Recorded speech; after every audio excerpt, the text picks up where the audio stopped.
श्री स्वामी समर्थ. स्वामी महाराज तुमच्या सर्व चांगल्या इच्छा पूर्ण करो ही स्वामींच्या चरणी प्रार्थना करते आणि आजच्या व्हिडिओला सुरुवात करते. पण त्या अगोदर चॅनलवरती नवीन असाल तर सबस्क्राईब करा आणि शेजारील बेल आयकॉनलाही प्रेस करा, म्हणजे माझ्या सर्व नवीन व्हिडिओंचं नोटिफिकेशन तुम्हाला मिळेल आणि तुम्ही एक पण व्हिडिओ मिस करणार नाही.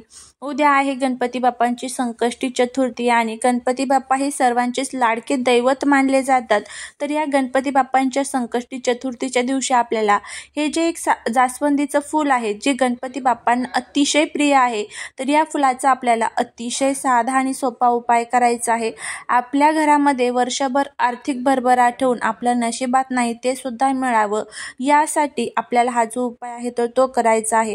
आपल्या जीवनामध्ये जे काही दुःख आहेत, अडचणी आहेत, संकट आहेत तर ते दूर व्हावेत आणि त्याचबरोबर गणपती बाप्पांची विशेष कृपा आपल्यावरती व्हावी आणि त्याचबरोबर आपल्या जीवनातील त्रास संकटे संपून आपली प्रगती व्हावी, आपल्या मुलांची आपल्या घराची प्रगती व्हावी, यासाठी आपल्याला ह्या ज्या गोष्टी आहेत तर त्या करायच्या असतात.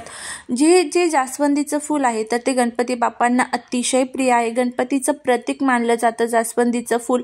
आपण बघा गणपती बाप्पांना जास्वंदीचं फूल अर्पण करत असतो प्रत्येक संकष्टी चतुर्थीला. तर या संकष्टी चतुर्थीच्या दिवशी आपल्याला उद्या हा जो उपाय आहे तर तो संध्याकाळी करायचा आहे. आता तुम्हाला जर संध्याकाळी टाईम नसेल तर तुम्ही सकाळी करू शकता किंवा संध्याकाळी करू शकता. अगदी तुमची इच्छा आहे, तुम्हाला ज्या टायमिंगमध्ये करायचं असेल त्या टायमिंगमध्ये करू शकता. आता या उपायासाठी तुम्हाला काय काय लागणार आहे ते प्रथम आपण जाणून घेऊया. पण उद्या तुम्हाला गणपती बाप्पांच्या मूर्तीवरती अभिषेक करायचा आहे. अभिषेक करत असताना तुम्ही पाण्याने अभिषेक करू शकता. ओम गम गणपती म्हणत अभिषेक करायचा आहे. त्याचबरोबर गणपती अथर्व शीर्षमचं पठण करायचं आहे आणि त्याचबरोबर आपल्या जीवनातील जे काही त्रास आहेत तर ते सर्व तुम्हाला उद्या गणपती बाप्पांना सांगायचे आहे. उद्या तुम्हाला आपल्या उंबरठ्यावरती छान मस्त हळदीचं लेपन द्यायचं आहे. त्यानंतर गणपती बाप्पांना प्रार्थना करायची आहे. घरामध्ये गणपती बाप्पांची आरती करायची आहे. गणपती अथर्व शीर्षमचं गणेश स्तोत्रमचं तुम्हाला उद्या पठण करायचं आहे. या गोष्टी तुम्हाला उद्या करायच्याच आहेत. आता त्यानंतर उपाय काय करायचा आहे ते बघूया. या उपायासाठी तुम्हाला एक जास्वंदीचं फूल आणि 11 तांदळाचे दाणे लागणार आहे. 11 तांदळाचे दाणे आहेत तर ते तुम्हाला हळदीमध्ये आणि कुंकवामध्ये थोडेसे लाल पिवळे करून घ्यायचे आहेत. थोडेसे हळदीमध्ये किंवा कुंकवामध्ये केले तरीही चालतील. त्यानंतर तुम्हाला एक तुपाचा दिवा प्रज्वलित करून घ्यायचा आहे. थोडीशी दक्षिणा तुम्हाला घ्यायची आहे. 1 रुपया, 11 रुपये, 51 रुपये तुमची इच्छा. आपण हा उपाय लक्ष्मी प्राप्तीसाठी करत आहोत, त्यामुळे लक्ष्मी प्राप्तीमध्ये लक्ष्मी जर आपण वापरली तर आपल्याकडे लक्ष्मी ही खेचत राहते, ही नेहमी लक्षात ठेवा. आता हे सर्व साहित्य घेऊन तुम्हाला काय करायचं आहे, गणपती मंदिरामध्ये जायचं आहे. तिथे तुम्हाला हा जो तुपाचा दिवा आपण घेतलेला आहे तर तो तिथे प्रज्वलित करायचा आहे आणि त्यानंतर हे जे जास्वंदीचं फूल आहे तर गणपती बाप्पांच्या चरणांजवळ तुम्हाला ठेवायचं आहे.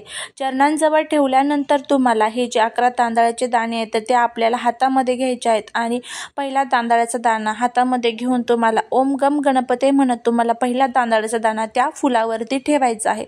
तुमच्या मनातली जी काही इच्छा आहे तर ती तुम्हाला गणपती बाप्पांना सांगायची आहे आणि परत दुसरा तांदळाचा दाणा घ्यायचा, ओम गम गणपती म्हणायचं आणि त्या फुलावरती ठेवायचं. असं तुम्हाला 11 वेळेस करायचं आहे.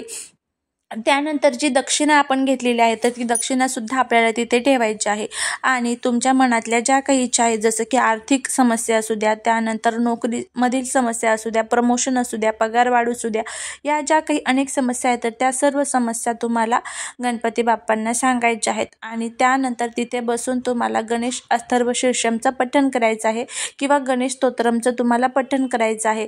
गणपती बाप्पांना ज्या वेळेस आपण ह्या ज्या काही गोष्टी असतात या सांगत असतो त्यावेळेस गणपती बाप्पा आपली श्रद्धा, आपली भक्ती बघून ते प्रसन्न होतात आणि आपल्या ज्या काही अडचणी आहेत तर त्या खूप पटकन दूर करण्यासाठी मदत करत असतात. तर अशा पद्धतीने आपल्याला हा जो उपाय आहे तर तो करायचा आहे.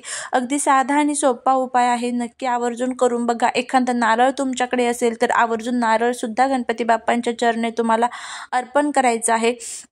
अशा पद्धतीने हा आपल्याला लक्ष्मी प्राप्तीसाठी उपाय करायचा आहे आणि हे जे फूल आहे तर ते गणपती बाप्पांच्या चरणांजवळच आपल्याला राहून द्यायचं आहे आणि आपल्याला परत घरी यायचं आहे.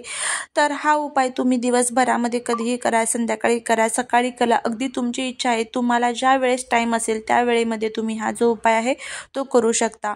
आता हा उपाय करत असताना तुम्हाला जर सुतक पिरियड्स वगैरे असेल तर तुम्हाला हा उपाय करता येणार नाही, त्यामुळे कोणत्याही महिन्यातील मंगळवारी किंवा बुधवारी तुम्ही हा उपाय करू शकता.